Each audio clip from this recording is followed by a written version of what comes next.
नमस्कार, देश विदेश की खबरों में आपका स्वागत है। मैं हूं आपके साथ आकांक्षा मिश्रा। खबरों का रुख करने से पहले नजर सुर्खियों पर। प्रधानमंत्री नरेंद्र मोदी ने आज पीएम गति शक्ति नेशनल मास्टर प्लान का शुभारंभ किया।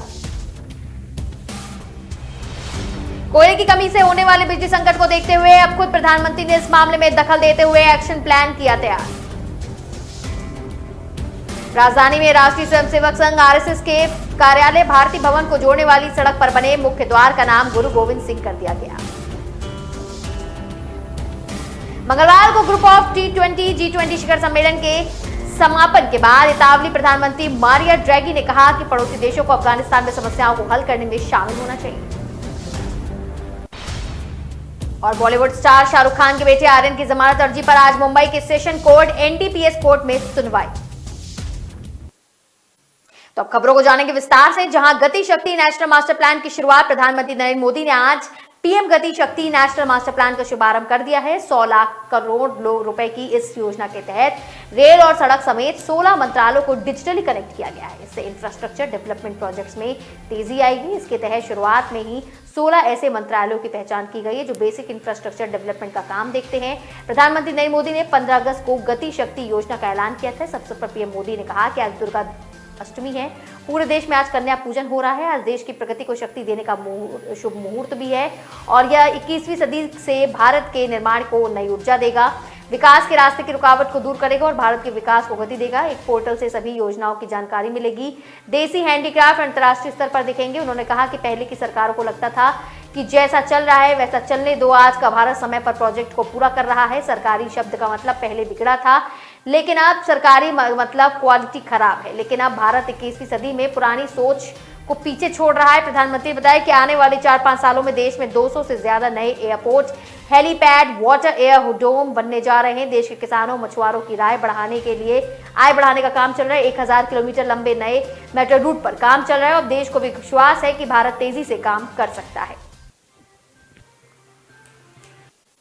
तो बिजली संकट पर एक्शन में केंद्र कोयले की कमी से होने वाले बिजली संकट को देखते हुए अब खुद प्रधानमंत्री ने इस मामले में दखल देते हुए एक एक्शन प्लान तैयार कर दिया, जिसके जरिए जल्द ही राज्यों को हो रही कोयले की कमी और बिजली संकट को दूर कर लिया जाएगा। इसके लिए सरकार पूरी तरह से मुस्तैद दिख रही है।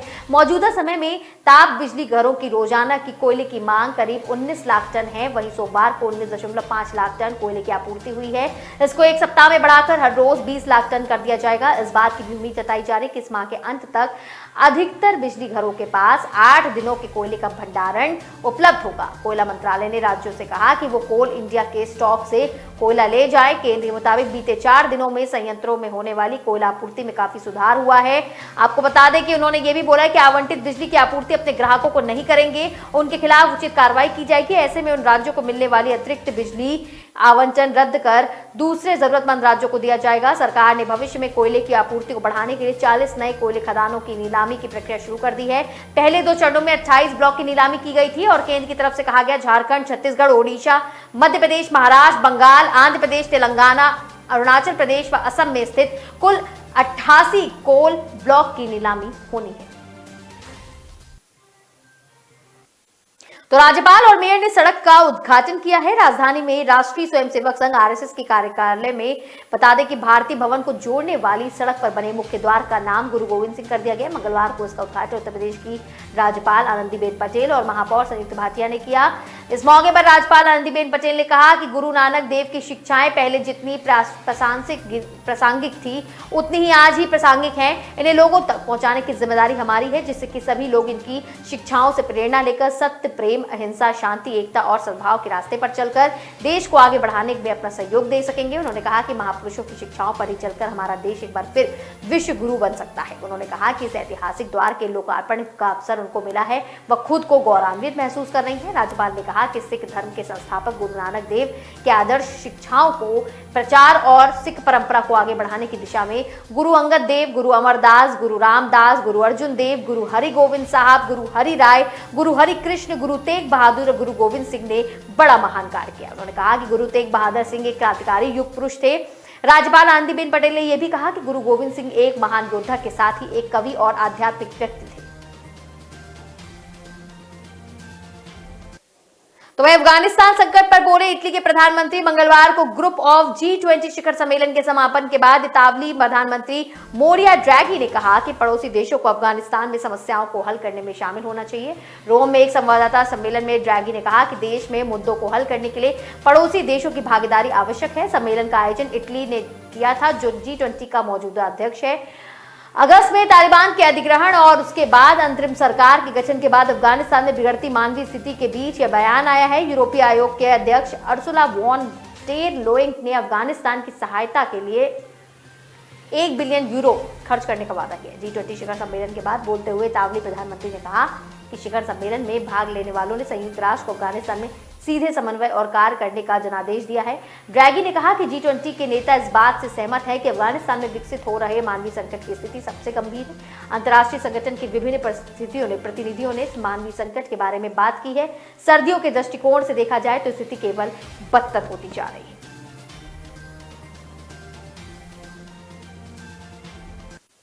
तो वहीं क्रूज ड्रग्स पार्टी केस में शाहरुख खान के बेटे आर्यन खान की जमानत अर्जी पर आज Mumbai session court NDPS court में सुनवाई होनी है। क्रूज ड्रग्स पार्टी मामले में आर्यन 14 दिन की न्यायिक हिरासत में है। उन्हें ऑर्थर रोड जेल में रखा गया है। शाहरुख ने आर्यन के लिए मुंबई के नामी वकील अमित देसाई को हायर कर लिया है। वे सतीश मानसिंदे के साथ मिलकर इस केस की पैरवी करेंगे। आपको बता दें कि देसाई ने साल 2002 में सलमान खान को हिट एंड रन केस में बरी कराया था। दूसरी तरफ आर्यन को गिरफ्तार करने वाली नारकोटिक्स कंट्रोल ब्यूरो आज 11:30 बजे कोर्ट में अपना जवाब दाखिल कर चुकी है। उसके बाद आर्यन की जमानत पर सुनवाई लंच के बाद यानी दोपहर 2:45 के आसपास हो रही है। आपको बता दें कि इससे पहले आर्यन की जमानत अर्जी मेट्रोपॉलिटन मजिस्ट्रेट कोर्ट यानी किला कोर्ट से खारिज हो चुकी है। क्रूज ड्रग्स पार्टी के केस में एनसीबी ने आर्यन समेत 20 लोगों को गिरफ्तार किया है। इसमें से 2 विदेशी नागरिक भी शामिल हैं। 11 अक्टूबर को हुई सुनवाई के दौरान एनसीबी ने कोर्ट से इस केस में 1 हफ्ते का समय देने की मांग की थी। कोर्ट ने एनसीबी को बुधवार यानी आज तक का समय दिया था। एनसीबी के जोनल डायरेक्टर समीर वानखेड़े ने कहा था कि हम और अभियोजन पक्ष के कोशिश करेंगे कि मामला निष्कर्ष पर पहुंचे, हमारा केस मजबूत हो और हम इसे कोर्ट में पेश करेंगे। वहीं सूत्रों की माने तो एनसीबी इस केस में गिरफ्तार कुछ अन्य आरोपियों के सामने आर्यन को बिठाकर पूछताछ करने की बात कहते हुए आर्यन की जमानत का विरोध करेगी। फिलहाल बुलेटिन में वक्त हो चला एक छोटे से ब्रेक का, कहीं मत जाइएगा। न ऐश का न द्वेष का, यह दंगल है देश का। सुलगती समस्याओं के जुलसते सवालों का होगा दंगल देश का। प्रशासन के प्रश्नों को लेकर होगा दंगल देश का। शिक्षा, स्वास्थ्य, समाज, कानून और व्यवस्था के आज क्या है हालात। सोमवार से शुक्रवार रोज रात 8 बजे जलपा क्षत्रिय के साथ दंगल देश का।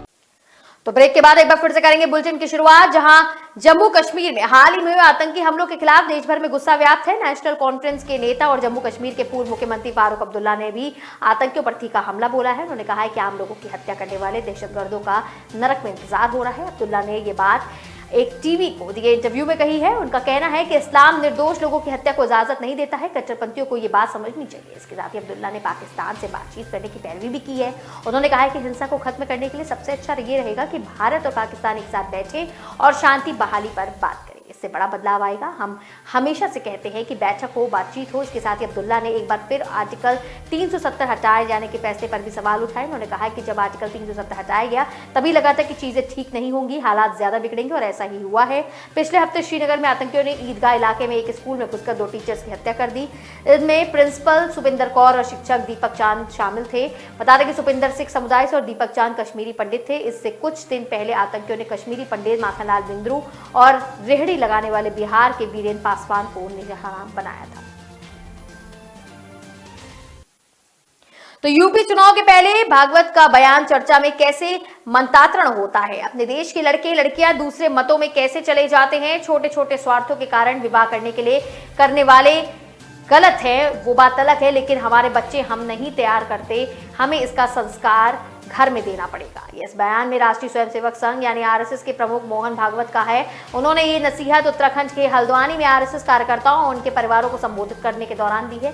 भागवत के इस बयान को लव जिहाद से जोड़कर देखा जा रहा है और लव जिहाद को लेकर यूपी में बड़ी चर्चा हो रही है। वहां अगले साल चुनाव है। लव जिहाद पर कानून भी बनाया जा चुका है। बीजेपी लव जिहाद के बहाने हिंदुओं को साथ जोड़े रखने की कोशिश में है। ऐसे में संघ प्रमुख का बयान योगी सरकार को फायदा पहुंचाने वाला है। जैसे कि संघ की सोच है वैसी ही सोच सरकार की भी नजर आती है। अक्सर ऐसा देखा गया है कि जब भी कहीं चुनाव होने वाले होते हैं उसके पहले संघ प्रमुख कोई ना कोई बयान देकर जरूर सामने आते हैं जो देश भर में सुर्खियां बटोरता है और इसका पॉलिटिकल इंपैक्ट भी होता है। दूसरी ओर ऐसा नहीं है कि संघ प्रमुख के बयानों ने हमेशा बीजेपी को फायदा ही पहुंचाया हो, लेकिन कई बार तो ये बयान बीजेपी के लिए परेशानी भी खड़ी कर चुके हैं। इसका सबसे बड़ा उदाहरण बिहार है। उत्तर प्रदेश के लखीमपुर खीरी जिले के तिकुनिया गांव में हुई हिंसा को लेकर राहुल गांधी के नेतृत्व में कांग्रेस का एक प्रतिनिधिमंडल बुधवार को राष्ट्रपति रामनाथ कोविंद से मुलाकात करेगा। पार्टी के मुताबिक प्रतिनिधिमंडल 3 अक्टूबर को हुई हिंसा के तथ्यों पर राष्ट्रपति को एक ज्ञापन सौंपेगा। कांग्रेस 10 अक्टूबर को पार्टी के 7 सदस्यीय प्रतिनिधिमंडल के साथ राष्ट्रपति से मिलने का समय मांगा था। इसके बाद मंगलवार को राष्ट्रपति की तरफ से इसकी मंजूरी दे दी गई। प्रतिनिधिमंडल के 7 सदस्यों में राहुल गांधी के अलावा प्रियंका गांधी वाड्रा, AK एंटनी, मल्लिकार्जुन खड़गे, KC वेणुगोपाल, गुलाम नबी आजाद और अधीर रंजन चौधरी शामिल हैं। कांग्रेस हिंसा को लेकर भारतीय जनता पार्टी के नेतृत्व में वाली उत्तर प्रदेश सरकार पर हमला करती रही है और इस मुद्दे पर प्रधानमंत्री नरेंद्र मोदी की चुप्पी पर भी सवाल उठ रहा है।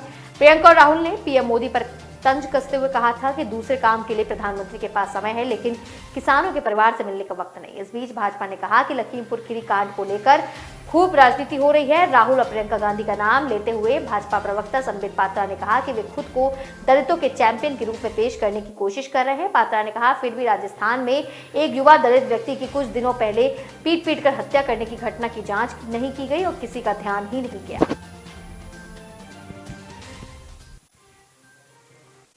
तो वहीं G20 शिखर सम्मेलन, प्रधानमंत्री नरेंद्र मोदी ने मंगलवार को G20 शिखर सम्मेलन में वर्चुअल हिस्सा लिया है। प्रधानमंत्री ने अपने संबोधन में कहा कि दुनिया को इस बात का ध्यान रखना होगा कि अफगानिस्तान कट्टरपंथ और आतंकवाद का जरिया न बने, इसके लिए दुनिया को साझा प्रयास करने होंगे। प्रधानमंत्री ने अफगानिस्तान के विकास में भारत की भूमिका पर भी चर्चा की है।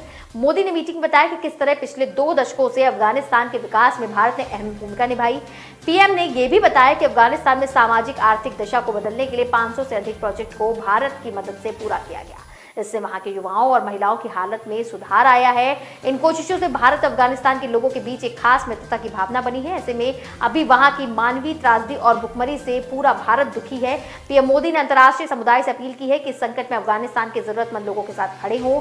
वहीं पीएम नरेंद्र मोदी बुधवार को G20 देशों की मीटिंग को वर्चुअल तरीके से संबोधित कर रहे थे। देश के ताकतवर 20 देशों के समूह G20 की असाधारण मीटिंग खास तौर पर अफगानिस्तान के हालात पर चर्चा के लिए बुलाई गई थी। मीटिंग का आयोजन इटली की ओर से किया गया था जिसके बाद समूह देशों की भी प्रेसिडेंसी थी। पीएम मोदी ने अफगानिस्तान में समावेशी प्रशासन का आह्वान किया। उन्होंने अफगानिस्तान के संयुक्त राष्ट्र की महत्वपूर्ण भूमिका के लिए समर्थन व्यक्त किया।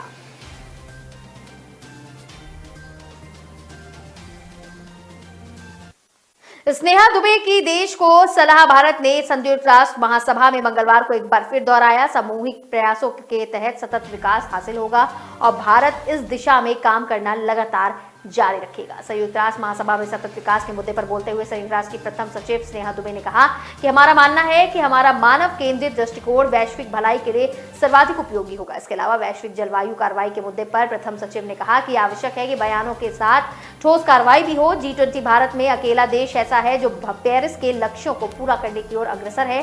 स्नेहा दुबे ने वैश्विक नेट जीरो पर जोर देते हुए कहा कि यह लक्ष्य अलग अलग जिम्मेदारी और समानता के सिद्धांतों पर आधारित होना चाहिए।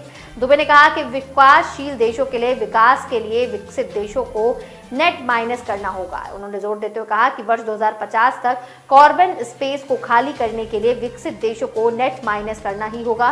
भारतीय राजनयिक ने कहा कि विकास देशों द्वारा जलवायु कार्रवाई के लिए $100 बिलियन अमेरिकी डॉलर प्रदान करने की प्रतिबद्धता हासिल करने के लिए अभी और ध्यान देने की जरूरत है। अंतर्राष्ट्रीय गठबंधन और आपदा प्रतिरोधी बुनियादी ढांचे के लिए गठबंधन जैसी हमारी पहल वैश्विक जलवायु साझेदारी में बड़ा उदाहरण। उन्होंने कहा कि हम भूमि शरण तटस्थता को अपनी राष्ट्रीय प्रतिबद्धता को प्राप्त करने के लिए भी ट्रैक पर है।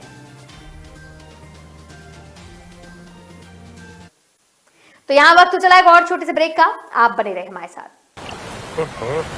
हम जब छोटे थे ना, हजारों कछुए आते थे इस बीच पर। हाँ, मैंने भी देखे हैं।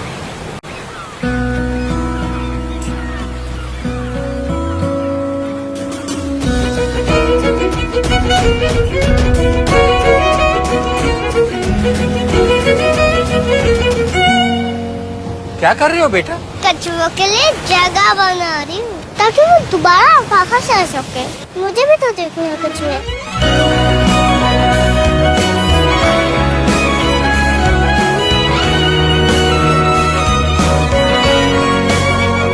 अगर कल को बदलना है तो पहले खुद को बदलना पड़ेगा। सर्फ एक्सेल में हमने भी की है एक शुरुआत खुद को बदलने की। Surf excel matic liquid 100% eco friendly actives के साथ मुश्किल दाग निकाले और पर्यावरण का भी रखें ख्याल। तो ब्रेक के बाद आपका एक बार फिर से स्वागत है। जहां अमेरिका में प्लेन क्रैश, अमेरिका के कैलिफोर्निया में सोमवार को एक छोटा प्लेन रिहायशी इलाके में क्रैश हो गया। यह प्लेन 2 मकानों से ऊपर गिरा और धमाके के बाद उसमें आग लग गई। एक डिलीवरी ट्रक समेत कई वाहन भी इसकी चपेट में आ चुके हैं। इस हादसे में 2 लोगों की मौत हुई है, वहीं 3 से 4 लोग घायल बताए जा रहे हैं। बता दें कि 10 घरों को काफी नुकसान हुआ। इसके तहत प्लेन क्रैश के बाद का वीडियो सामने आया, इसमें मकान और वाहन जलते हुए दिख रहे हैं। स्थानीय लोगों ने बताया कि धमाके की आवाज सुनते ही वे जलते हुए घरों की तरफ दौड़े और लोगों को निकालना शुरू कर दिया। एक महिला ने बताया कि एक डिलीवरी ट्रक के ड्राइवर की मौके पर ही मौत हो गई। ये प्लेन दोपहर करीब 12 बजे कैलिफोर्निया के सेंटी शहर में क्रैश हुआ है। यह एक ट्विन इंजन 6 सीटर एयरक्राफ्ट था जिसने करीब 11 बजे एरिजोना से उड़ान भरी थी। इसी दौरान कुछ खराबी आने की वजह से ये क्रैश हो गया, जिससे ये प्लेन जहां गिरा वहां आसपास जो भी हाई स्कूल भी हैं, लेकिन राहत की बात ये रही कि स्कूल इसकी चपेट में नहीं आया और सभी छात्र सुरक्षित हैं।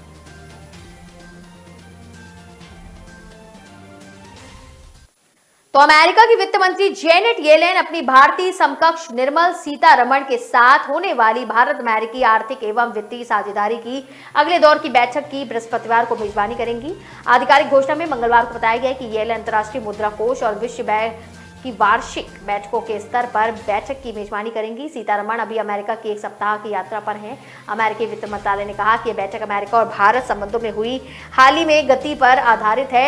इस दौरान वैश्विक महामारी से प्रभावित अर्थव्यवस्था को बहाल करने, जलवायु निधि, बहुपक्षीय प्राथमिकताओं समेत CFTH सहित कई महत्वपूर्ण मुद्दों पर विचार विमर्श किया जा सकता है। मंत्रालय ने कहा कि येलेन 14 अक्टूबर को फेडरल रिजर्व सिस्टम के बोर्ड ऑफ गवर्नेंस के अध्यक्ष जेरोम पॉवल और भारतीय रिजर्व बैंक के गवर्नर शक्तिकांत दास के साथ होने वाली भारतीय अमेरिकी आर्थिक और एवं वित्तीय साझेदारी की 8वीं दौर की बैठक की मेजबानी करेंगी।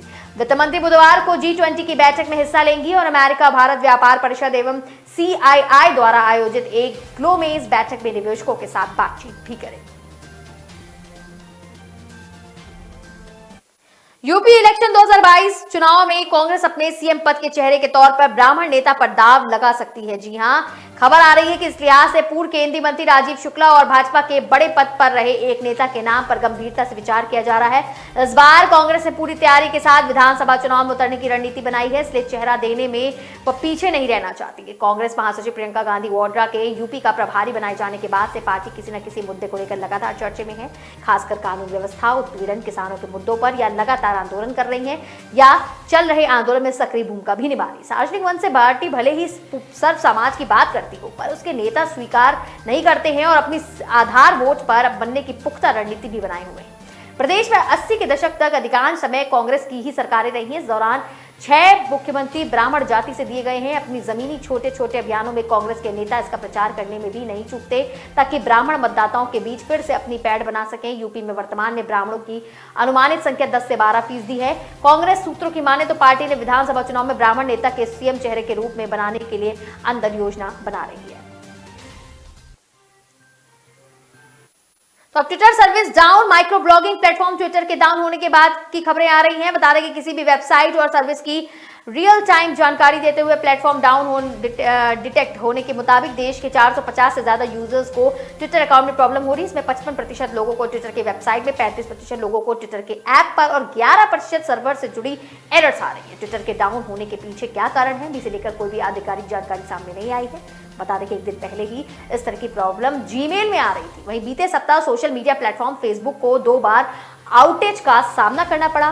बता दें कि 12 अक्टूबर को गूगल की जीमेल सर्विस आउटेज की वजह से ट्विटर पर #Gmail डाउन ट्रेंड कर रहा था। यहां पर कई यूजर्स इसकी सर्विस डाउन होने की बात बता रहे थे। डाउन डिटेक्ट करने के 78% यूजर्स को बताया गया कि वे वेबसाइट में समस्याओं का सामना कर रहे हैं। 18% ने सर्वर कनेक्शन की सूचना दी थी। वहीं 14% ने लॉगिन प्रॉब्लम्स के बारे में बताया। इस वजह से लोग ईमेल नहीं भेज पा रहे थे। भारत के साथ कुछ अन्य देशों के यूजर्स ने भी ट्विटर पर ऐसी ही शिकायत दर्ज की थी।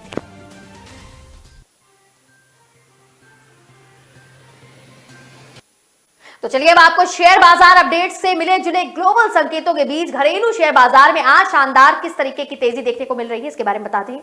सेंसेक्स में 60,619 पर है। निफ्टी की बात करें 18,069 पर है। कारोबार के दौरान सेंसेक्स और निफ्टी ने एक नया रिकॉर्ड बनाया है। फिलहाल सेंसेक्स 320 पॉइंट चढ़कर 60,610 पर है। निफ्टी 120 पॉइंट चढ़कर 18,120 पर कारोबार कर रहा है।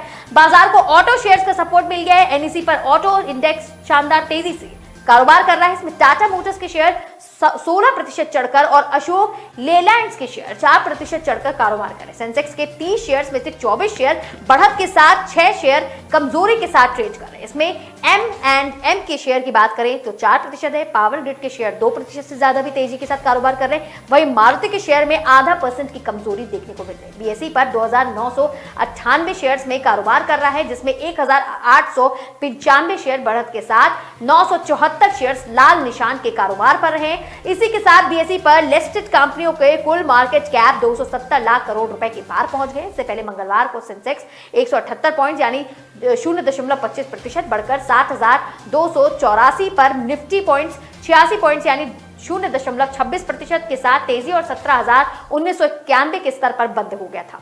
करेंसी मार्केट में रुपए की शुरुआत आज मजबूती के साथ हुई है। रुपया डॉलर के मुकाबले 19 पैसे मजबूत होकर 75.32 के स्तर पर खुल चुका है।